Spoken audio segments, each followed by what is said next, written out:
ഈ വരുന്ന ഞായറാഴ്ച ദൈവകരുണയുടെ തിരുനാളാണ്. അപ്പം നമ്മളെപ്പോഴും ഇതിനെ കരുണയുടെ തിരുനാൾ എന്നാണ് പറയുന്നത്, അല്ലേ? കരുണയുടെ തിരുനാൾ. പക്ഷേ ഈശോ ആവശ്യപ്പെട്ടിരിക്കുന്നത് വെറും കരുണയുടെ തിരുനാളെന്ന് പറയരുത്, ദൈവ കരുണയുടെ തിരുനാൾ എന്നാണ് ഇതിനെക്കുറിച്ച് പറയേണ്ടത്. ഡിവൈൻ മേഴ്സി ആണത്, വെറും മേഴ്സി അല്ല, ഡിവൈൻ മേഴ്സി. അപ്പോൾ ഡിവൈൻ മേഴ്സി, ദൈവ കരുണ. 2000 ആണ്ടിലാണ് സഭയിൽ ജോൺ പോൾ രണ്ടാമൻ മാർപ്പാപ്പയാണ് ഈ തിരുനാള് പ്രഖ്യാപിച്ചത്. ഫൗസ്റ്റീന പുണ്യവതിയിലൂടെ നൽകപ്പെട്ട വെളിപ്പെടുത്തലുകളുടെ പശ്ചാത്തലത്തിൽ AD 2000 മാർപ്പാപ്പ ഇത് യൂണിവേഴ്സൽ ഫീസ്റ്റായിട്ട് പ്രഖ്യാപിച്ചു. ശുശ്രൂഷയായിട്ട് ഒരു തിരുനാളായിട്ട് പ്രഖ്യാപിച്ചപ്പോൾ കർത്താവ് ആവശ്യപ്പെട്ടത് ഇങ്ങനെയായിരുന്നു. അതായത് ദുഃഖവെള്ളിയാഴ്ച നമ്മൾ ഈശോയുടെ കുരിശ് മരണത്തെ ധ്യാനിക്കും. പിന്നീട് ഈസ്റ്ററിന് നമ്മൾ ഈശോ മരണത്തിൽ നിന്ന് ഉയർത്തെഴുന്നേറ്റ് നമ്മെ വിടുവിച്ചതിനെ കുറിച്ച് ധ്യാനിക്കും.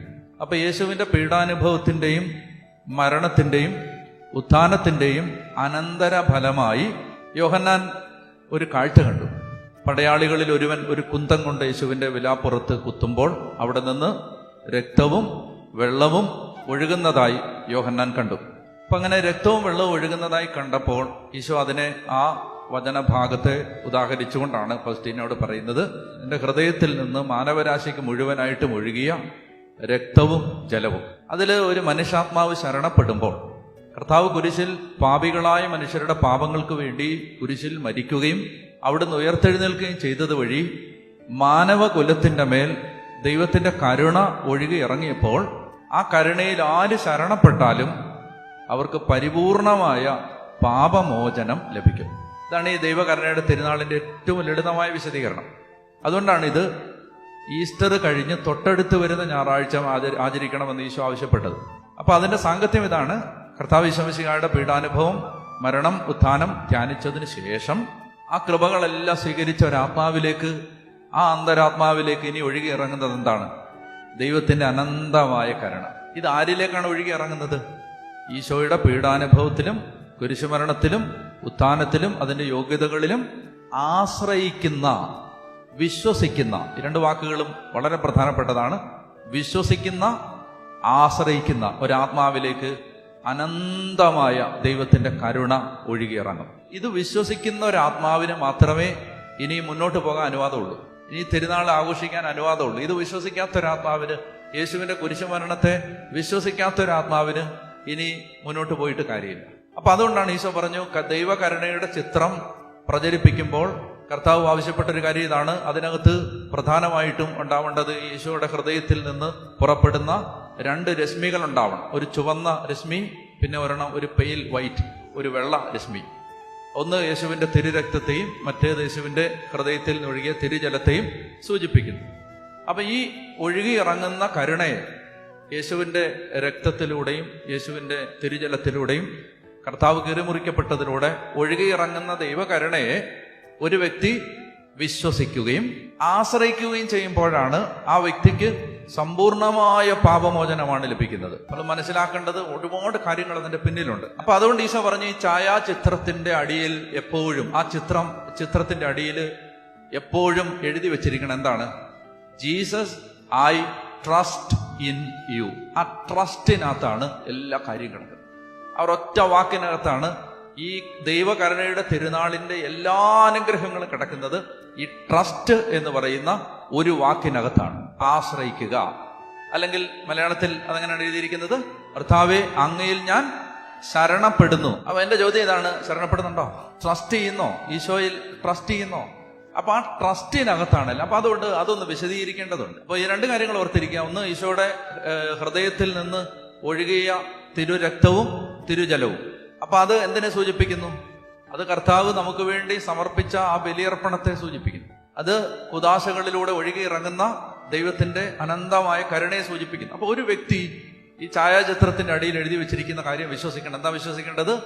യേശുവേ അങ്ങയിൽ ഞാൻ ശരണപ്പെടുന്നു. യേശുവേ അങ്ങയിൽ ഞാൻ ശരണപ്പെടുന്നു. അപ്പൊ ഇത് വിശ്വസിക്കാത്ത ഒരാത്മാവിലേക്ക് ദൈവത്തിന്റെ അനന്തമായ കരുണ ഒഴുകി ഇറങ്ങില്ല. ഇത് വ്യക്തമായല്ലോ. ഇത് ഫണ്ടമെന്റൽ ലളിതമായ കാര്യമാണ്, ഏറ്റവും പ്രിലിമിനറിയ കാര്യമാണ്. ഇത് മനസ്സിലാവുമെന്ന് വിചാരിക്കും, പക്ഷെ അത് ശരിക്കും ബോധ്യപ്പെടണം. ആരിലാണ് ഈ കരുണ വെളിപ്പെടുന്നത്? ആശ്രയിക്കുന്ന ഒരാളിൽ. ദൈവകരുണയുടെ തിരുനാളിന് ഒരുങ്ങേണ്ടത് എങ്ങനെയാണെന്ന് 2002 ജൂൺ 29 വത്തിക്കാനിൽ നിന്ന് പുറപ്പെടുവിച്ച ഒരു പ്രബോധനമുണ്ട്. ജൂൺ 29 വത്തിക്കാനിൽ നിന്ന് തിരുസഭയുടെ കേന്ദ്ര ആസ്ഥാന കാര്യാലയത്തിൽ നിന്ന് ദൈവകരുണയ്ക്ക് വേണ്ടി ഒരുങ്ങേണ്ടത് എങ്ങനെയാണെന്ന് പുറപ്പെടുവിച്ച് ചില നിർദ്ദേശങ്ങളുണ്ട്. അപ്പൊ ആ നിർദ്ദേശങ്ങളിൽ ചിലത് ഞാൻ നിങ്ങളോട് പങ്കുവെക്കുകയാണ്. ഒന്നാമത്തേത്, വൈദികരോട് പറയുകയാണ്, ദൈവകരുണയുടെ തിരുനാളിനെ കുറിച്ചും ആ തിരുനാളിന്റെ പ്രാധാന്യത്തെക്കുറിച്ചും അതിൽ ലഭിക്കുന്ന കൃപകളെക്കുറിച്ചും വിശ്വാസികളെ മുൻകൂട്ടി അറിയിക്കുകയും ഒരുക്കുകയും ചെയ്യണം. ഇപ്പൊ സഭയിൽ, നമ്മുടെ സഭയിൽ അല്ലാത്ത ചില ആളുകൾ ചിലപ്പോൾ ഇത് ആദ്യമായിട്ടായിരിക്കും കേൾക്കുന്നത്, ഇങ്ങനൊരു ദൈവകരുണയുടെ തിരുനാൾ. നമുക്ക് ഇനി നമ്മുടെ മുമ്പിൽ കുറച്ച് ദിവസങ്ങളുണ്ട്. അപ്പൊ നമ്മൾ ഒരുങ്ങണം, നമ്മുടെ കുടുംബാംഗങ്ങൾ ഒരുങ്ങണം. ഇത് അറിഞ്ഞിട്ടില്ലാത്ത എല്ലാവരിലേക്കും ഇത് എത്തിക്കണം. അടുത്ത കൊല്ലം ആരുണ്ടെന്ന് ആർക്കറിയാം, അല്ലേ? അപ്പൊ നമുക്കൊരു നിശ്ചയമില്ലല്ലോ നമ്മുടെ ജീവിതത്തെ കുറിച്ച്. പച്ചപ്പരമാർത്ഥം പോലെ, അല്ലേ, അച്ചസ്ഫടിക വെള്ളം പോലെ നമുക്ക് തെളിഞ്ഞ യാഥാർത്ഥ്യമാണ് എന്ത്, നമുക്കിനി ആർക്ക് ആയുസുണ്ടെന്നൊന്നും ആർക്കും അറിയാൻ പാടില്ല. അതുകൊണ്ട് ഇപ്പൊ ഇത് ആഘോഷിക്കണം. ഈ ദൈവകരുണയുടെ തിരുനാളിൽ സമ്പൂർണമായ വിമോചനം പ്രാപിക്കാം. അപ്പൊ അതിനുവേണ്ടി നമ്മൾ നന്നായിട്ട് ഒരുങ്ങണം. വിദൂരങ്ങളിലിരുന്ന്, കുടുംബങ്ങളിലിരുന്ന് നാം പ്രാർത്ഥിച്ച് ഒരുങ്ങുന്നതും അതിനു വേണ്ടിയിട്ടാണ്. അപ്പൊ അതുകൊണ്ട് ഒന്നാമതായിട്ട് ഈ വത്തിക്കാനിൽ നിന്ന്, റോമിൽ നിന്ന് നൽകിയിരിക്കുന്ന നിർദ്ദേശം ഇതാണ്: വൈദികരെല്ലാവരും തന്നെ ദൈവകരുണയുടെ തിരുനാളിനെ കുറിച്ച് മുൻകൂട്ടി അറിയിക്കുകയും ജനത്തെ ഒരുക്കുകയും ചെയ്യണം. രണ്ടാമതായിട്ട് സഭ വേറൊരു നിർദ്ദേശം വെച്ചിരിക്കുന്നത്, ലഭ്യമായ ദൃശ്യ ശ്രാവ്യ മാധ്യമങ്ങളിലൂടെ, ഓഡിയോ വിഷ്വൽ മീഡിയ ഉപയോഗിച്ച് ലഭ്യമായ എല്ലാ മാധ്യമങ്ങളിലൂടെയും ഈ തിരുനാളിനെ കുറിച്ച് അറിവ് കൊടുക്കണം. ഒരാളിൽ നിന്ന് അടുത്ത ആളിലേക്ക് ഈ സന്ദേശം എത്തണം. അപ്പൊ അതുകൊണ്ട് ഇത് കേൾക്കുന്ന എല്ലാവരും തന്നെ ഈ ദിവസം തന്നെ ഇതിനെക്കുറിച്ച് പരമാവധി, ലോകത്തുള്ള ചപ്പും ചവറും എല്ലാം എല്ലാ ഗ്രൂപ്പുകളിലും ഫോർവേഡ് ചെയ്യുന്ന ആളുകളാണ് നമ്മൾ, അല്ലേ? ഫോർവേഡ് ചെയ്യാൻ നമുക്ക് പ്രത്യേകമായൊരു വാസന തന്നെയുണ്ട്. എന്ത് കിട്ടിയാലും വായിക്കാതെ ഫോർവേഡ് ചെയ്യുന്ന ആളുകളാണ് നമ്മൾ. അപ്പൊ അതുകൊണ്ട് ഈ ചപ്പും ചവറും ഫോർവേഡ് ചെയ്യുന്നതിന് പകരം നമുക്ക് ഒരു ആത്മാവ് രക്ഷപ്പെടുന്ന ഒരു സന്ദേശം, ഇത് വെറുതെ ഒരാളിലേക്ക് എത്തിച്ചാൽ ഒരാത്മാവ് രക്ഷപ്പെടും. അത്രയ്ക്ക് ഉറപ്പാണ്. ഞാനിത് പറയാൻ കാരണം എന്താണെന്നറിയാം? ഞാൻ ഒരു കൾട്ടിലോ അല്ലെങ്കിൽ എന്തെങ്കിലും ഒരു അന്ധവിശ്വാസങ്ങളിലോ ഒരു അസത്യത്തിലോ വിശ്വസിക്കാൻ എൻ്റെ മനസ്സ് ഒരിക്കലും ഒരുക്കമല്ല. ഞാൻ സത്യസന്ധമായിട്ട് എൻ്റെ കാര്യം ഞാൻ തുറന്ന് പറഞ്ഞാൽ, ലോജിക്കലി കൺവിൻസിങ് അല്ലാത്ത ഒരു കാര്യവും എനിക്ക് വിശ്വസിക്കാൻ പാടാണ്. എന്ന് പറഞ്ഞാൽ യുക്തിക്ക് നിരക്കാത്തത് ഞാൻ വിശ്വസിക്കത്തില്ലെന്നല്ല, പക്ഷെ അതിനകത്തൊരു ലോജിക് ഉണ്ടാവും. എന്ത് വിശ്വസിക്കുന്ന കാര്യത്തിലും ഇപ്പൊ ഈശോ കുരിശിൽ മരിച്ച് പാപികളെ രക്ഷിച്ചു എന്നതിന് അതിനകത്തൊരു യുക്തിയുണ്ട്. ആ യുക്തി ഉള്ളത് കൊണ്ടാണ് ആ വിശ്വാസം നമുക്ക് സ്വീകരിച്ച് ഏറ്റെടുത്ത്, അതിനകത്തൊരു യുക്തിയുണ്ട്. നമ്മൾ വിശ്വസിക്കുന്ന യുക്തി ഉള്ളതുകൊണ്ടല്ല, പക്ഷെ ആ വിശ്വസിക്കുന്നതിനകത്ത് ഒരു യുക്തി ഉണ്ടെങ്കിലേ നമ്മുടെ മനസ്സ് അതങ്ങോട്ട് സ്വീകരിക്കും. അങ്ങനെയുള്ള അനേക ആളുകളുണ്ട്. അതുകൊണ്ടാണ് ഞാൻ കാര്യകാരണ സഹിതം എല്ലാ കാര്യങ്ങളെ വിശദീകരിക്കാൻ ശ്രമിക്കുന്നതിന്റെ പിന്നിൽ എൻ്റെ മനസ്സ് എപ്പോഴും അങ്ങനെയാണ്. എനിക്കൊരു കാര്യം കൺവിൻസിങ് ആവണം. ഞാൻ ഈ ദൈവകരുണയെക്കുറിച്ച് പ്രഘോഷിക്കണമെന്ന് എനിക്ക് വലിയ ബോധ്യം കിട്ടിയതിന്റെ കാരണം, ഇത് അന്തിമമായ മനുഷ്യന്റെ മുമ്പിലുള്ള അവസാനത്തെ പിടിവള്ളിയാണെന്ന് പാപിയായ എനിക്ക് മനസ്സിലായിട്ടുണ്ട്. ഇത് മനുഷ്യന്റെ മുമ്പിൽ, ഈ മാനവരാശിയുടെ മുമ്പിലുള്ള അവസാനത്തെ പിടിവള്ളിയാണ് ഈ ദൈവകരുണ.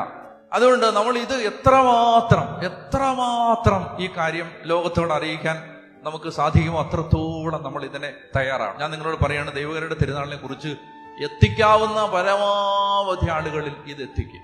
അപ്പോ സഭ പറയാണ്, ലഭ്യമായ എല്ലാ ദൃശ്യ ശ്രാവ്യ മാധ്യമങ്ങളിലൂടെയും ഈ സന്ദേശം ലോകത്തിന്റെ എല്ലാ ഭാഗത്തും എത്തിക്കണം. പിന്നെ പറയണം, തിരുനാളിന് എങ്ങനെ ഒരുങ്ങണമെന്ന് വിശ്വാസികളെ പഠിപ്പിക്കണം. അതിനുശേഷം ആ ഒരുങ്ങാനായിട്ട് അവരെ സഹായിക്കണം. പിന്നെ പറയാണ്, വളരെ നേരത്തെ തന്നെ വൈദികരുടെ ലഭ്യത ഉറപ്പുവരുത്തി കൂടുതൽ സമയം കുമ്പസാരത്തിനായി മാറ്റിവെക്കണം.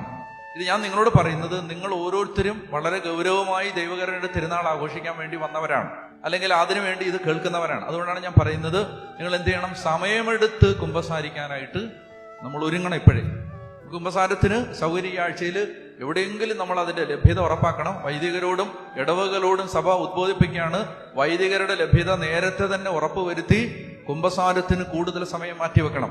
കഴിയുമെങ്കിൽ ഇടവകയിലെ എല്ലാവരെയും കുമ്പസാരിപ്പിച്ച് ദിവ്യകാരുണ്യ തിരുനാളിന് ഒരുക്കണം. അപ്പൊ അത് ഈ പാഷൻ വീക്കിൽ, ഹോളി വീക്കിൽ നമ്മൾ ചെയ്തിട്ടുണ്ടാവും. ഇടവകളിൽ അച്ഛന്മാരെ ചെയ്തിട്ടുണ്ടാവും. അതായത് വയ്യാതെ കിടക്കുന്നവരെ വീടുകളിൽ പോയി കുമ്പസാരിപ്പിക്കണം.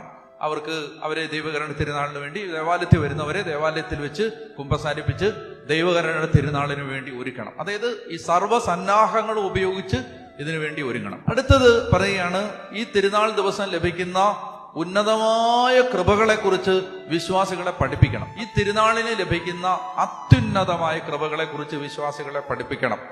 പിന്നെ കരുണയുടെ തിരുനാൾ ദിവസത്തെ ശുശ്രൂഷകൾ നന്നായിട്ട് നടത്തണം. കരുണയുടെ പ്രവൃത്തികൾ ചെയ്യാൻ വിശ്വാസികളെ പഠിപ്പിക്കണം.